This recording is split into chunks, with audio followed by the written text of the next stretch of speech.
Hey y'all, it's Nancy the Handy Scandy. Welcome back for another crafty venture. And today I just wanted to share this project with you that I created for a hop that's going on right now between Whimsy Stamps and Studio Light. I am on the Whimsy Stamps design team, and these are some of the products that were supplied by Studio Light.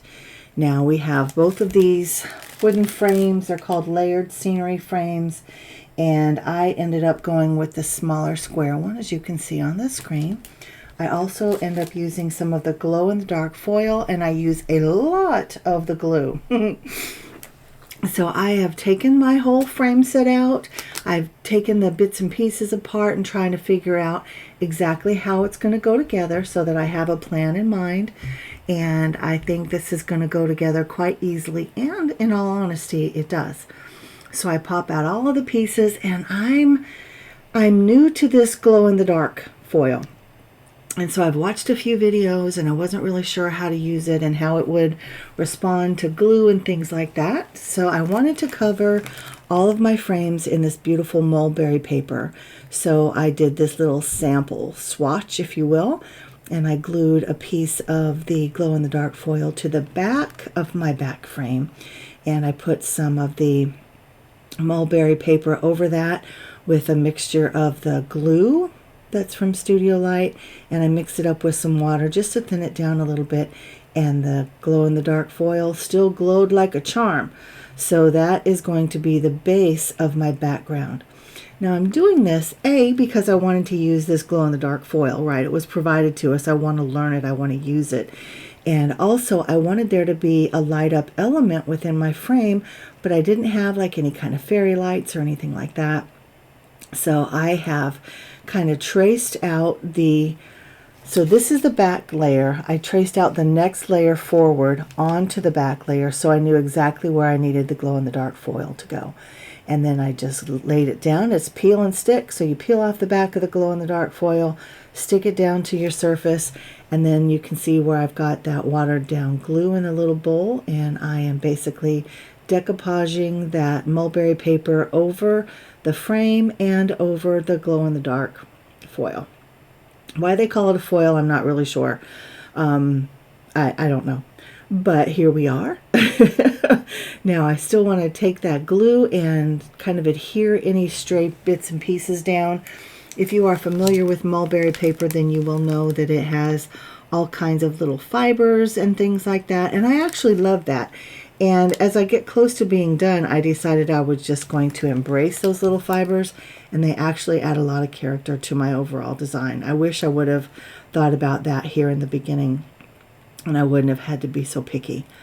But I finished that first layer and I set it aside to dry, and I go ahead and I add the mulberry paper to all of the other layers in the exact same way that you would decoupage anything down.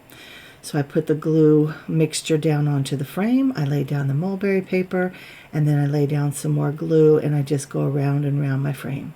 Now this is going to be the very front frame that you see on the screen now, and I actually layer up that mulberry paper twice. So I pull off the excess, and then I go ahead and adhere it down again so that there are 2 layers of it. So it just has a little more presence, and it's basically the same color as the balsa wood. So at least I think it's balsa wood, I'm not sure. But so it doesn't have that much more of a presence, but in person you can tell the difference. So I just do that to all the different layers, and now I'm taking a variety of different stamps, and I'm just adding a bunch of texture, a bunch of pattern, a bunch of interest to all of the frames. We will just watch this process, and I'll come back and talk some more in just a bit.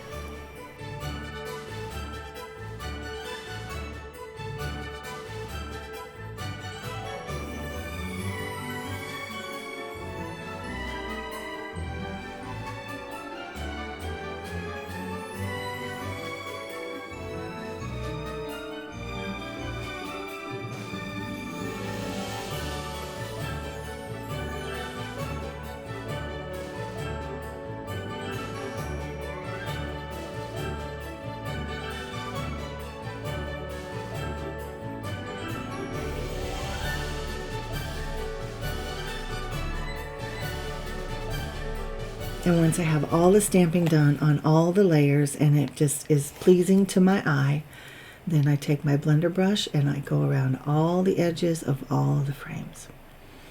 And always auditioning pieces to see how they look together, to see how the layers work on top of each other, if there's anything that needs to be tweaked or adjusted.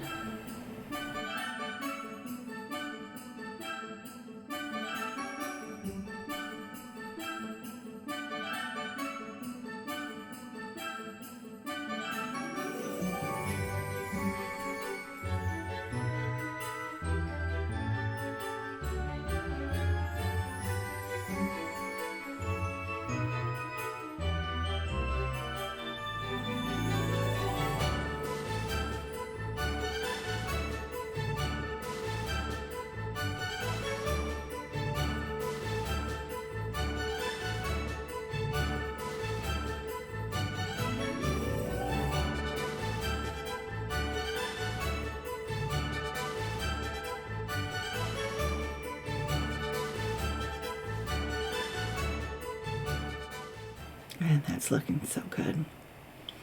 So here I have to audition my little characters again. And I'm still liking my plan. Now here I have the Winter Wonderland stencil. And I'm kind of lining it up, trying to see exactly where I want it. And I come in with a couple of different inks, different green inks. And then I actually, in the end, add some brown to it as well, just to make it a little more prominent. But we'll just watch that process as well. It's self-explanatory.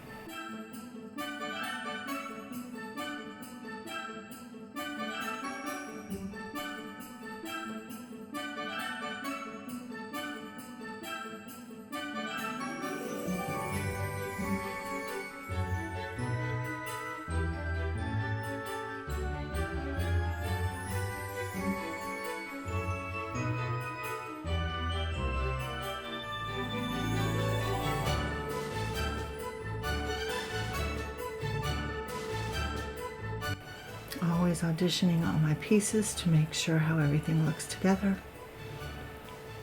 And again, assessing, does anything need to be tweaked? Is everything going okay? So where I decided that I want it to be a little bit darker. So I lay the stencil back down and I come in with the brown ink in just a moment.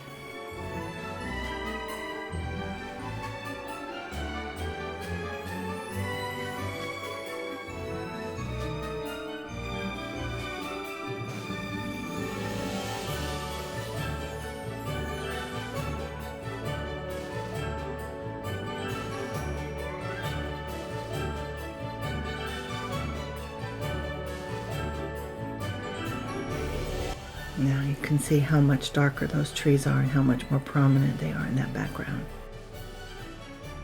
They look great.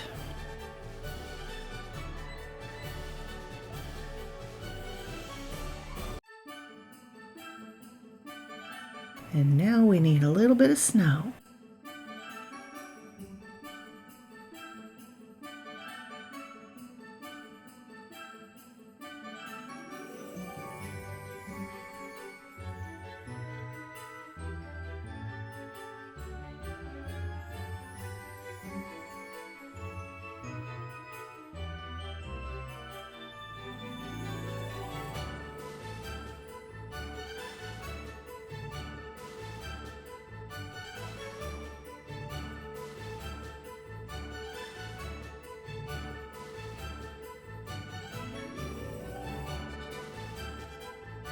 And then I add some little snow drifts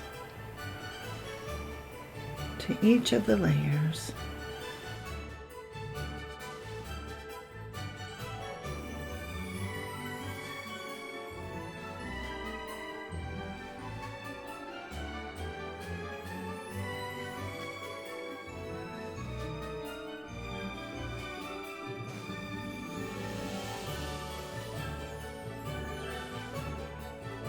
And again, you can see that this is the layer where I've allowed that mulberry paper to have all the fibers just kind of poking into the frame. And it just adds another layer of interest. And I really wish that I would have done that on all 4 layers.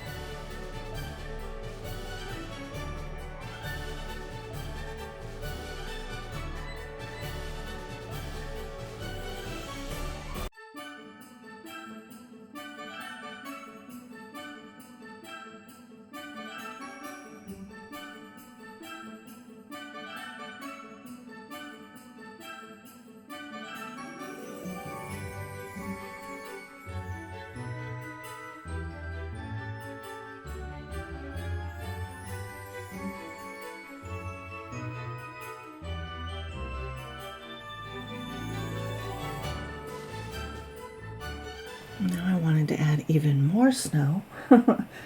So I have the It's Snowing 6x9 stencil.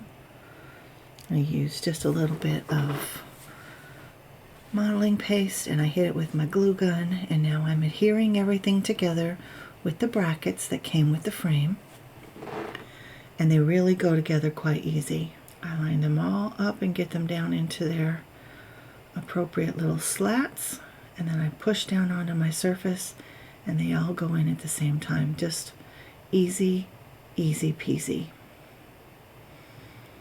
And I just do each one,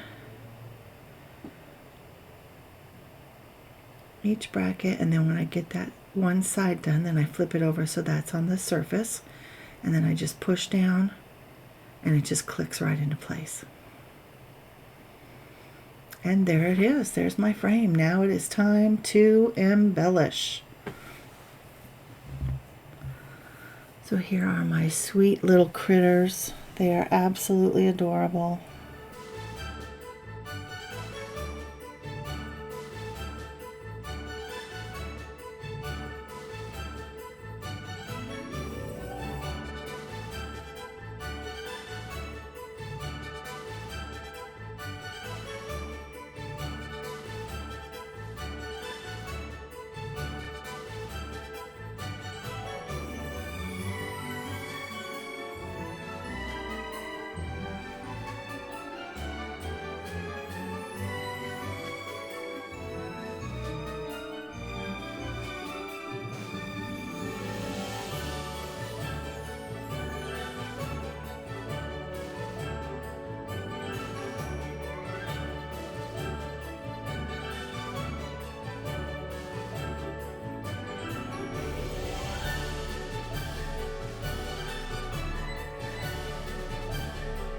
And now I have several different snowflake charms from my stash. A couple of them are silver, a couple of them are gold, but I want them all to coordinate. So I pull out some distress paint from my stash. I think this is gathered twigs, and then I also have a black paint that I go over that. So I do the gathered twigs, I just dab it on, wipe off the excess, let it dry, and then I come in with the black. And I do the same thing, and we'll see an up-close picture of those at the end. There's the black, and again just using my finger as the paintbrush, dabbing it on, wiping off the excess, allowing it to dry, and just repeating that process until I feel like they're done.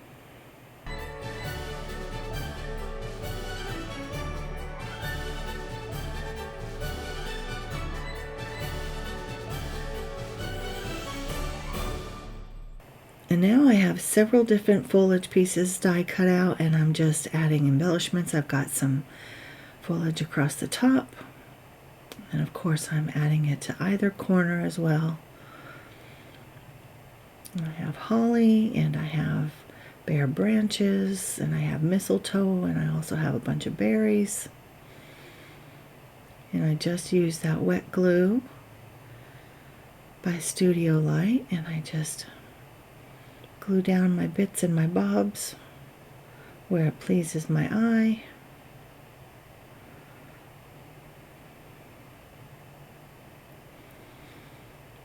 Just kind of gluing and tucking,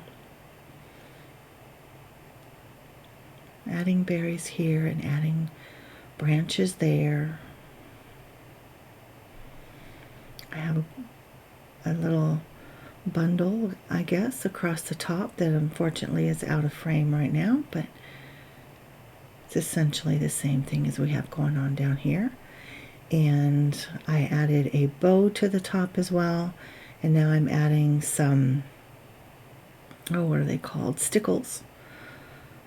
I guess these are pops of color, actually. I'm doing that to a few of the berries, and then I come back in and I actually use some sparkle gems as well on some of the berries, and some of the berries I just left plain.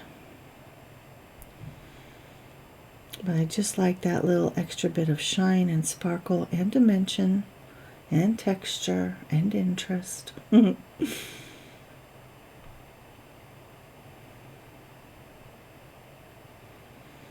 And I just add a dot of glue wherever it pleases my eye, and I add a little sparkle gem to each dot of glue on each of those berries.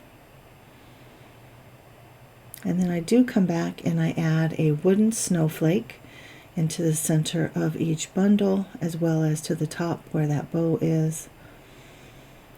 And I hang all of the little snowflakes. I use basically like a monofilament, and I just have them tied to each of the frames. Now here I'm trying to hide the light so that you can see the glow in the dark element, but unfortunately it's not dark enough in my room. But you can see all of the foliage and the berries and all the adornments and things up close here. You can see the little wooden snowflakes that I've added. And then as we do the close-ups, you'll be able to see not only all the details, but as we get closer to the end, you'll also see the glow-in-the-dark element and how amazing that glow-in-the-dark foil is from Studio Light. These frames are fantastic, so easy to use, and they make such a beautiful, beautiful decoration for your home. And you can make them Christmassy, you can make them Halloweeny, you can make them funny. Kids can use them, adults can use them, any purpose. They are so easy.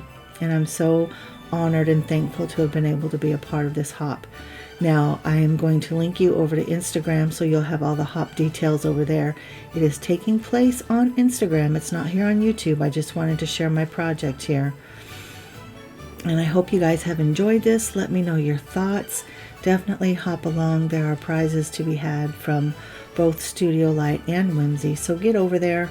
Get yourself a chance to win. It's only open, the hop is only open in terms of the prizes through tomorrow, November 4th. So you don't have a whole lot of time.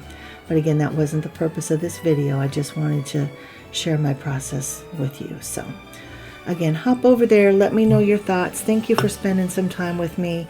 And until next time, y'all, this has been Nancy, the Handy Scandy. And again, I just can't thank you enough. And until the next time, I'm out.